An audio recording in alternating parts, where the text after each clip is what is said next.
with Campaign 2020, the race for the White House once again taking a swing through Florida. Joe Biden making 2 South Florida stops while President Trump is preparing for another visit later this week. With the race for the White House in its final weeks, the constant visits from the nominee show just how important Florida will be for either party to claim victory. CBS 4's Brooke Shafer joins us live from Miami with more. Brooke, good morning. Hey, Maribel, good morning. Former Vice President Joe Biden is back home this morning after 2 stops in Broward County yesterday. Of course, South Florida, a key battleground state for both campaigns. President Trump making his way to South Florida tomorrow. We win Florida, and it's all over. That's former Vice President Joe Biden yesterday in Miramar during a drive-in style rally. And that wasn't his only stop. This president cares more about the stock market than he does about, well-being of seniors. He also spoke to seniors in Pembroke Pines.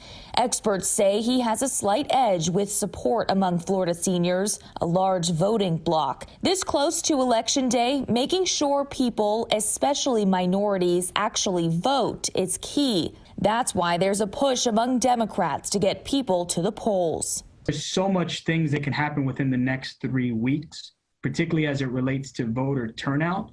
In I would say 5 or 6 counties. Randy Pastana is with the Institute of Public Policy at Florida International University. He says President Trump fared better among seniors in 2016. Yesterday, the president tweeted a picture showing Biden among seniors with the caption, "Biden for resident instead of president." Pastana says there's been an increase in support from Latin and Hispanic voters that could offset the loss from seniors. One reason, Florida is too close to call. The Cubans don't vote all the same. The Venezuelans don't vote just like the Cubans. There's differences. There's different issues that matter to them.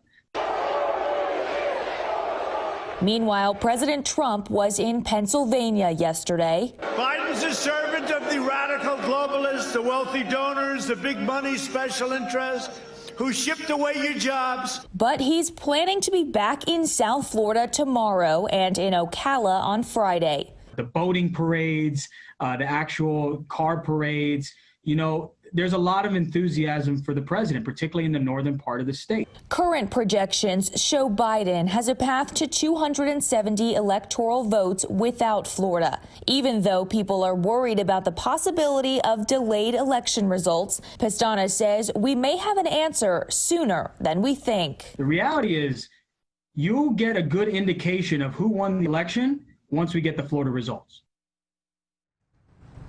And of course, Maribel, both candidates have very different styles of campaigning. President Trump is known for his larger rallies with minimal to no social distancing.